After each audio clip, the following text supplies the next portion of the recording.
बिस्मिल्लाहिर्रहमानिर्रहीम। अस्सलाम वालेकुम डियर स्टूडेंट्स। आज का जो हमारा टॉपिक है डिस्कशन का वो है द बॉडी ऑफ फंगस। वो इसके ऊपर हमने डिस्कशन करनी है अपनी बायोलॉजी का जो है हमने टॉपिक है चैप्टर नंबर 8 हमने स्टार्ट किया हुआ है। इसी तरह से जो आज का हमारा टॉपिक है उसमें हमने द बॉडी ऑफ फंगस जो है इसके ऊपर हमने डिटेल डिस्कशन अपने जो है वो करेंगे इंशाल्लाह ताला। इससे प्रीवियस लेक्चर के अंदर हमने जो है वो टेक्सोनोमिक स्टेटस ऑफ फंजाई जो है उसके ऊपर डिटेल डिस्कशन की थी, उसको डिस्कस किया था और हमने देखा था कि टेक्सोनोमिक स्टेटस के अंदर के जो है वो किस तरह से हमने जो है वो कंपैरिजन किया था डिफरेंट ग्रुप्स के साथ फंजाई का। तो वो इम्पोर्टेंट लॉन्ग क्वेश्चन था, उसको हमने डिटेल में डिस्कस किया था। और आज का जो हमारा टॉपिक है वो है द बेसिक जो है वो द बॉडी ऑफ फंगस के जो द बॉडी ऑफ फंजाई, ठीक है, कि फंजाई की जो बॉडी है यानी फंजाई कैसी होती है, उसकी जो उसका जो स्ट्रक्चर है, उसकी जो बॉडी है वो किस तरह की होती है, उसके ऊपर हमने डिटेल डिस्कशन करनी है अपनी। तो इसके ऊपर हमने आज जो है वो अपना टॉपिक को डिस्कस करना है। अब इसके अंदर ये जो हमारा टॉपिक है इसके अंदर मेरी कोशिश है कि इसके अंदर मैं जो टेक्स्ट बुक है हमारी उसको भी हम जो है उसका सिलेबस जो है उसको भी हम कवर अप करें, और इसके अलावा जो फेडरल के स्टूडेंट्स हैं और उनका जो फेडरल बोर्ड का जो सिलेबस है उसको भी उसके अकॉर्डिंग भी जो है वो उसकी जो फेडरल के सिलेबस की जो चीज़ें हैं उसकी भी जो है वो चीज़ों को भी ऐड किया गया है इसके अंदर। तो इस तरह से हमने जो है वो वीडियो थोड़ी सी लेंथी हो सकती है बट आपके लिए बेनिफिशियल है। कुछ एडिशनल चीज़ें आपको देखने को मिलेंगी इसके अंदर जो आपने नोट डाउन करते जाना, जो कि आपके लिए एमकैट की तैयारी में काफ़ी ज़्यादा जो है वो जो आपके लिए फ़ायदेमंद साबित हो सकती हैं। तो इसलिए आपने जो है वो काफ़ी इसको इम्पोर्टेंट समझ के जो है वो तैयार करना है, और साथ ही जो है वो नोट्स जो है वो अपने इम्पोर्टेंट पॉइंट जो है उनके नोट्स बनाते जाना और उनको जो है वो नोट डाउन करते जाना, ठीक है। चलें अभी हम अपने जो लेक्चर सीरीज़ की तरफ लेक्चर को जो है वो कंटिन्यू करते हैं। सबसे पहले हमने बात करनी है कि जो है आपको ये एक फंगस की ये मैंने बॉडी जो है वो ड्रा की है आपके सामने। ये एक फंगस है, ठीक है, आपके सामने ये एक फंगस है और ये उसकी मेन बॉडी है। जो उसका के स्ट्रक्चर कैसा है वो सारा आपको नज़र आ रहा है। इसके अंदर हमने वो उसको ड्रा करने की कोशिश की है। ये उसकी एक मेन बॉडी जो आपके सामने में ड्रा की है। अब इसके अंदर आपको किसी भी तरह की रूट्स, स्टेम और लीव्स वगैरह नज़र नहीं आ रहे।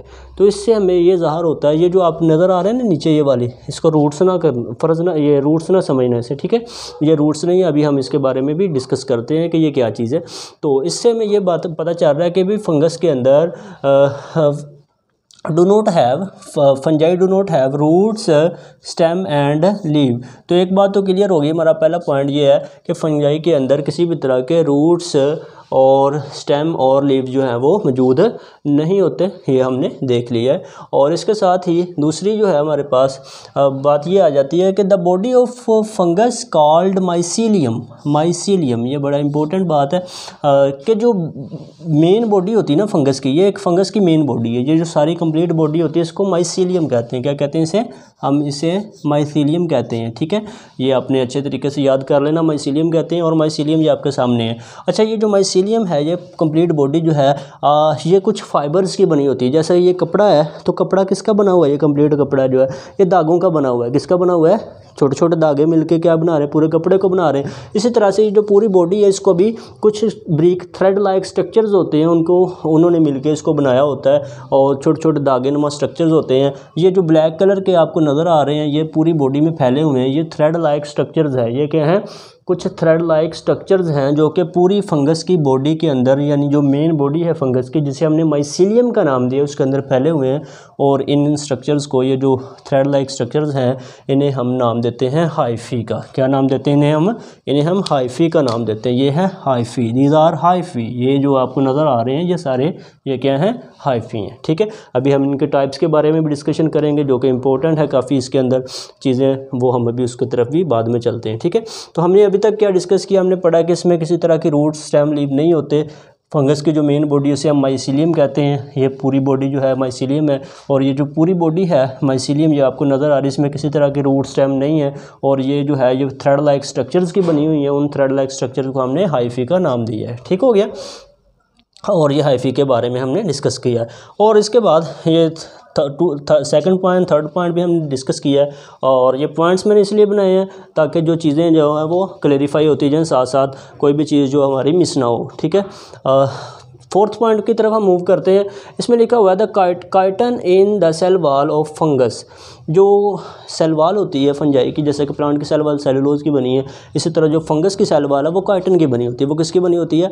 काइटन की बनी होती है। और काइटन एक जो है वो एक हार्ड मटेरियल है जो कि उसको स्टिफनेस प्रोवाइड करता है, जो कि सख्ती प्रोवाइड करता है फंगस की सेल वॉल को, जिसकी वजह से जो है वो क्या होती है, फंगस की सेल वॉल जो है वो सेलुलोज वगैरह की निस्बत जो है वो ज़्यादा सख्त होती है। ठीक है, और ज़्यादा उसको स्ट्रॉन्ग बनाती है। काइटन जो है वो फंजाई के सेल वॉल को ज़्यादा स्ट्रॉन्ग बना दी होती है। तो ये भी बात हमने डिस्कस की कि सेल वॉल जो है वो किसकी बनी होती है, इसको भी हमने डिस्कस किया है। ठीक हो गया। अब बात करते हैं फिफ्थ पॉइंट की तरफ मूव करते हैं। तो साइज़ रेंज जो है यूनिसेलुलर है इसकी, यानी कि फंगस जो है वो यूनिसेलुलर भी हो सकते हैं, यानी बहुत छोटे हो सकते हैं, जैसा कि यीस्ट वगैरह जो है वो बहुत स्मॉल है। ठीक है, जैसा कि उसके अंदर अगर यूनिसेलुलर की बात करें तो यूनिसेलुलर में हमारे पास आ जाती है यीस्ट। क्या चीज़ आ जाती है यूनिसेलुलर में?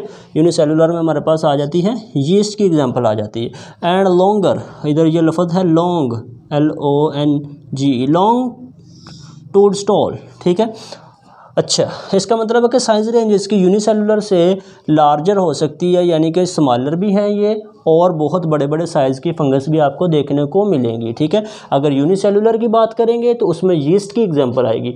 अगर आप बड़ी लार्ज साइज़ की फंगस की बात करेंगे तो उसमें आप टूड स्टॉल की जो है वो एग्जांपल कोट करेंगे। ठीक है, इसी तरह डिफरेंट आगे इसकी हम क्लासिफिकेशन जब पढ़ेंगे तो उसके अंदर हम देखेंगे कि किस तरह की जो है एस्कोमाइकोटा, ज़ाइगोमाइकोटा जो इसके फाइलम्स हैं बेसिडियोमाइकोटा के अंदर, उसकी फिर हम एग्जांपल जो है वो भी डिस्कस करेंगे। उसके अंदर हम डिटेल डिस्कशन करेंगे डिफरेंट फंगस के जो टाइप्स हैं उसके ऊपर। ठीक है, तो अभी जो है फिफ्थ सिक्स पॉइंट के ऊपर हम मूव करते हैं। नॉन मोटाइल हैं, इनके अंदर किसी भी तरह की मोटिलिटी नहीं होती, यानी इनके ऊपर कोई फुट नहीं होते, इनकी कोई लेग्स नहीं होती। ठीक है, यानी कि अभी फंगस इधर है, थोड़ी देर के बाद चल के वो थोड़ी आगे मूव करके चलेगी, ऐसा कोई सिनेरियो नहीं देखने को मिलता है। इनके अंदर किसी भी तरह की मूवमेंट ये शो नहीं करती, क्योंकि बैक्टीरिया की बॉडी में भी डिफरेंट स्ट्रक्चर्स होते हैं। ठीक है, हाँ, जैसा फ्लैजेला वगैरह, तो ये इनके अंदर जो है वो नहीं होता। ठीक है, मोटाइल करवाने वाला, इनको मूव करवाने वाला कोई भी स्ट्रक्चर जो है वो इनके अंदर है नहीं, आपको देखने को नहीं मिलेगा। तो इसके अंदर मैंने लिखा है दे हैव नो फ्लैजेला, ये है नो लिखा। ठीक है, नो फ्लैजेला, इनके अंदर कोई भी फ्लैजेला नहीं है, यानी कि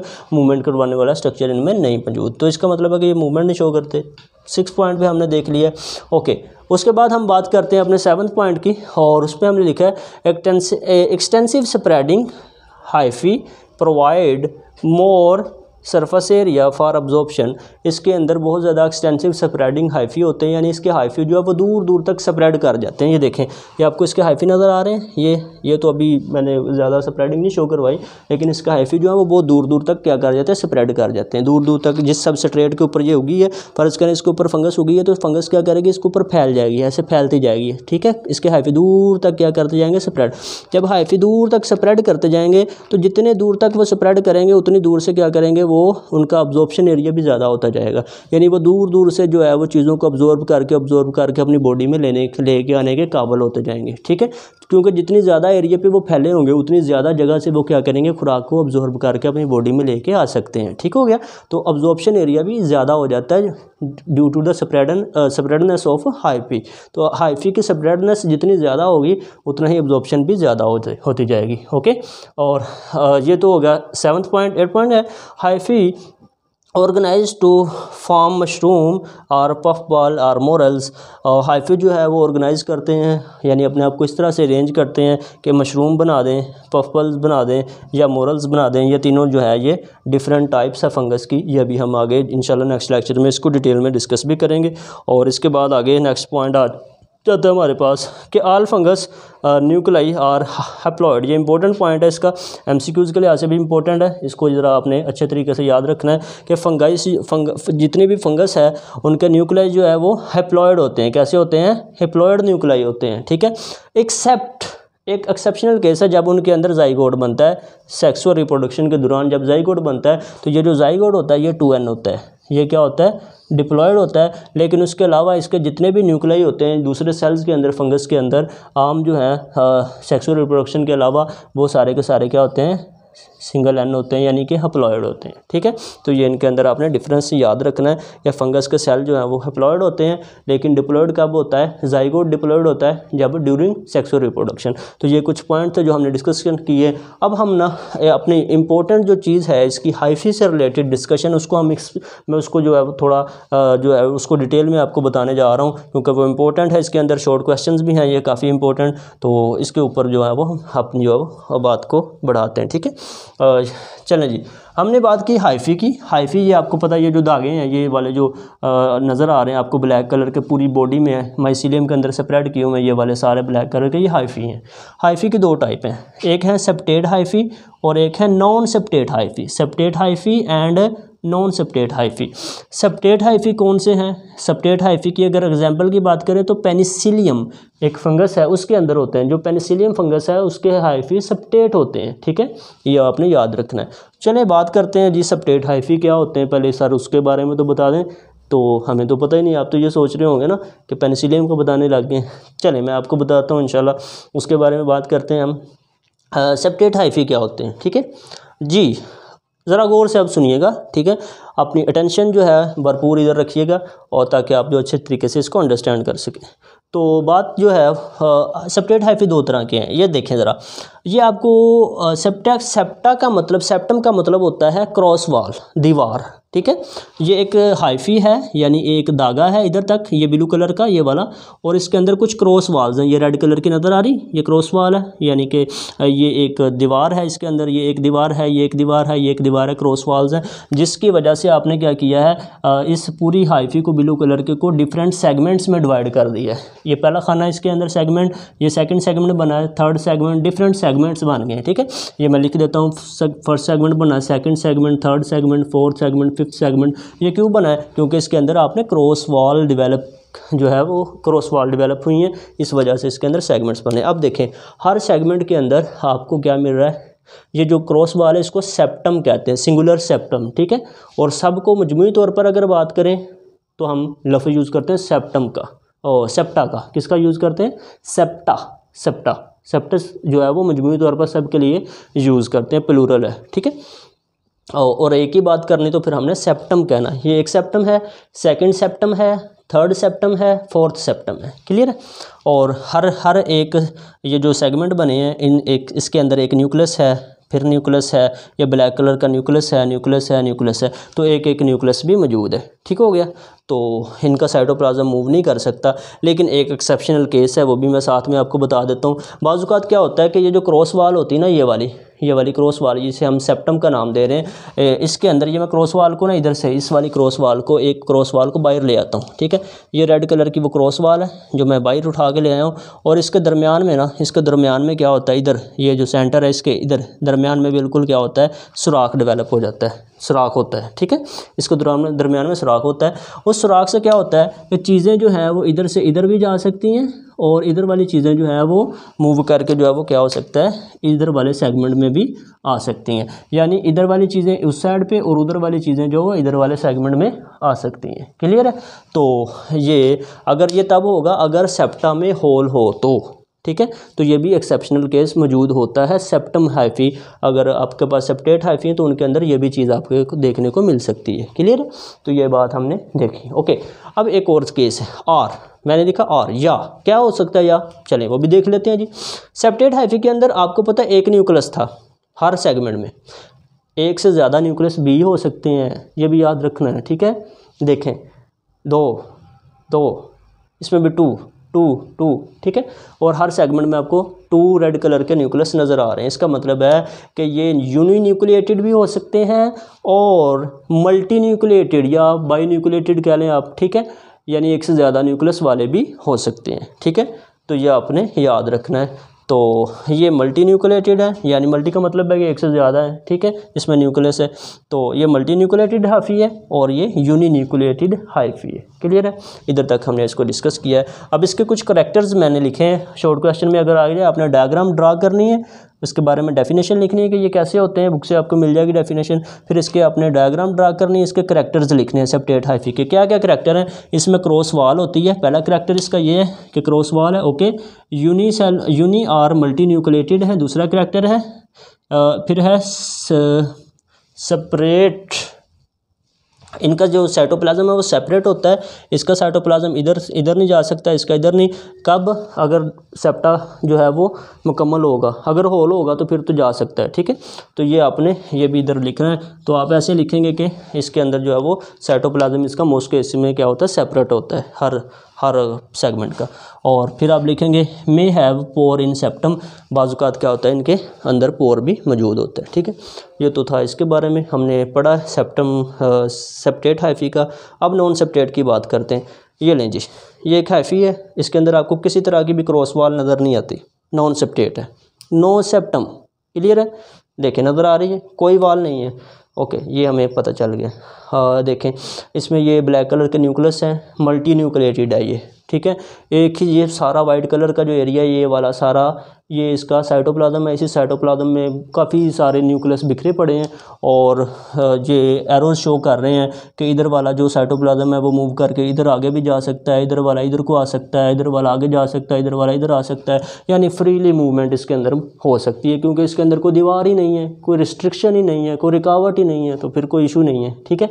तो इसलिए ये जो है इनको कहते हैं नॉन सेप्टेट हाइफी, और इनको एसेप्टिक हाइफी भी कहते हैं, ठीक है। ये जो हमारी फेडरल की बुक है उसके अंदर ये लफ्ज़ आपको मिलेगा, उसके अंदर लिखा हुआ है एसेप्टिक हाइफी या नॉन सेप्टेट हाइफी, क्लियर है, ओके। और इसके साथ ही इनका दूसरा नाम है सिनोसिटिक हाइफी भी इसको कहते हैं, ठीक है। ये भी इसका नाम है, ये इंपॉर्टेंट शॉर्ट क्वेश्चन भी है ये वाला कि सिनोसिटिक हाइफी क्या होते हैं, उसके बारे में आपको पता होना चाहिए। इनके कुछ करैक्टर्स हैं वो मैं आपको बता देता हूँ। दीज आर मल्टी न्यूक्लिएटेड, इनके अंदर ज़्यादा न्यूक्लियस हैं, मल्टी न्यूक्लिएटेड है। नो क्रॉस वॉल, इनमें कोई भी क्रॉस वॉल नहीं है, ओके। और इसकी एग्जांपल की अगर बात करें तो राइजोपस जो फंगस है उसके अंदर ये मौजूद होते हैं। जो राइजोपस फंगस है उनके हाइफी जो है वो नॉन सेप्टेट होते हैं, यानी सिनोसिटिक होते हैं, ठीक हो गया। तो ये थी आज की हमारी डिस्कशन, जिसको हमने डिटेल में डिस्कस किया है। ये एक माइसीलियम की बॉडी है, इसके अंदर ये हाइफी हैं, और इनके बारे में हमने डिस्कस किया है। ये एक चीज़ लिखी है, हाँ ये एमसीक्यूज़ हैं कुछ। माइकोलॉजी जो है वो स्टडी ऑफ फंगस है, ठीक है। जो फंगस की जो स्टडी है उसको बायोलॉजी की वो ब्रांच जिसके अंदर हम स्टडी करते हैं फंगस की, the branch of biology in which we deal with the study of fungus is called mycology. Mycology क्या कहते हैं उसको, माइकोलॉजी। और माइकोलॉजिस्ट किसको कहते हैं, ऐसा इंसान, ऐसा पर्सन जो फंगस की स्टडी करता है, उस बंदे को, उस इंसान को, उस साइंटिस्ट को क्या कहते हैं, माइकोलॉजिस्ट कहते हैं। और उस ब्रांच को, साइंस की वो ब्रांच जो करती है जिसके अंदर हम ये काम करते हैं उसको माइकोलॉजी कहते हैं, ठीक है। इन दोनों का आपका पता होना चाहिए, क्लियर है, ओके जी। ये हमारी बात होगी, और ये था आज का हमारा टॉपिक जिसको हमने डिटेल में डिस्कस किया है। तो आई होप कि आपको इसको अंडरस्टैंड किया होगा। अगर फिर भी किसी का क्वेश्चन हो तो वो कमेंट सेक्शन में पूछ सकते हैं। इसी के साथ ही चैनल को लाइक सब्सक्राइब करना मत भूलिएगा। Thank you very much. इंशाल्लाह ताला बहुत जल्द जो है वो नेक्स्ट लेक्चर भी अपलोड किए जाएंगे। Keep supporting. अल्लाह हाफिज़।